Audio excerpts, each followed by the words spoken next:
All right, for more on this, we are now being joined live by retired Captain Alok Bansal from New Delhi. He is a director of India Foundation and executive director of South Asian Institute for Strategic Affairs. Captain Bansal, thank you so much for joining me right here on Beyond World is One. Sir, the words used by the Indian government in this diplomatic release, they're rarely heard or seen in diplomacy. Words like regime instead of government, they've also said regime, preposterous, ludicrous, absurd.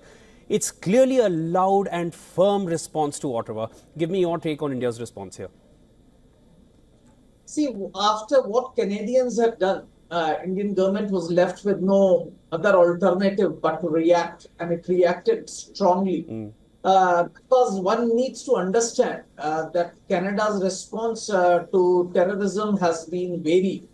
There was a time when Emperor Kanishka was blown off, taking off from Canada, but even the perpetrators are even today walking free because they were discharged or released or acquitted for want of evidence. On the other hand, based on a ridiculous story without any figment of proof, the Canadian government has placed these Indian diplomats as persons of interest, and according to Canadian media, have expelled them. Though, of course, the Indian government has said that they have recalled them. Yes. That was actually a very, very drastic step, and I think showed very clearly the mentality of the present regime in Canada, which has always been infested with Khalistani sympathizers.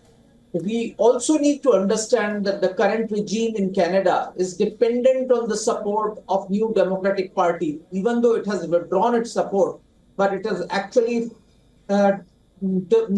it has not yet dislodged the Trudeau government. It has not actually brought in a vote of no confidence against the government. Yes. And the leader of the Democratic Party, Jagmeet Singh, has very clear Khalistani links.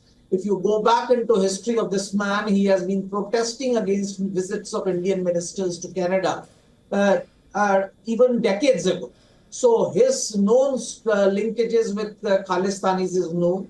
Even within the Liberal Party of Trudeau, there are numerous MPs with Khalistani linkages. In fact, one of their former MPs, Ramesh Sangha, was expelled from the party for highlighting this fact that there are numerous Liberal MPs who have links with Khalistani terrorists. Now, this being the facts, the government of India had no other option but to expel them and use very strong words. Absolutely. Captain Bansal, now just taking further from what you just mentioned, reports suggest that over 25 Liberal MPs signed a document recently when Trudeau was in Laos, calling for Trudeau's ouster. Recent losses in Montreal and Toronto in the by-elections, and then the distance with the NDP. Jagmeet Singh has now suddenly distanced himself from Trudeau. Are the recent developments against India that Trudeau is trying to carry forward at this point, is this a last-ditch effort by Trudeau to garner support from specific cadres in Canada to retain power? There is no doubt that his actions at this point of time are with the sole aim of self-preservation. He hopes that by doing so, he will garner Jagmeet Singh and his party's support and will be able to keep the Khalistani MPs within his entourage with him. And that will prevent or thwart any attempts to dislodge him from the leadership position of the Liberal Party. Captain Bansal, also one more point now, there was nothing mentioned by Trudeau or the recent report from the RCMP talking about the Khalistani elements posing a threat to Indian nationals, to Hindu temples, to Hindus at large, and of course the Indian diplomats in Canada.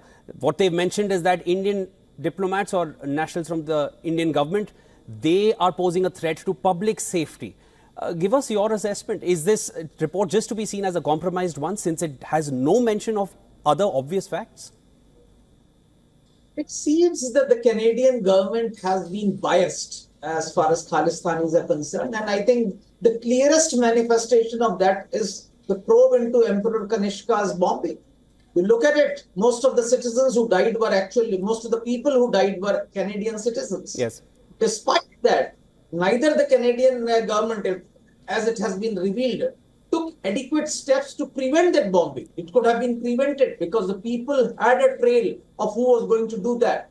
But what is even more significantly, that after the killing of so many Canadian citizens, no step has been taken by Canadian government to bring those people who were responsible to justice. Most of them have been left free. while there is strong circumstantial evidence against many of them. And so what they are doing now as far as desecration of Indian temples, attacks and vandalization near Indian missions, Yes. obviously they have done nothing, because if they can, their strong bias towards the Khalistanis is very clearly visible from the fact that they have not taken any action against those who perpetrated the murder of Canadian citizens. Oh, the So inaction leave is aside evident. any. The inaction is Absolutely. evident. Captain Alok Bansal, thank you so much for joining me right here on Beyond World is One, sharing all your insights. Of course, this is a diplomatic row which has reached new lows at this point, and we'll only need to wait and watch how the Indian government responds to the latest report from the RCMP. Thank you so much for joining.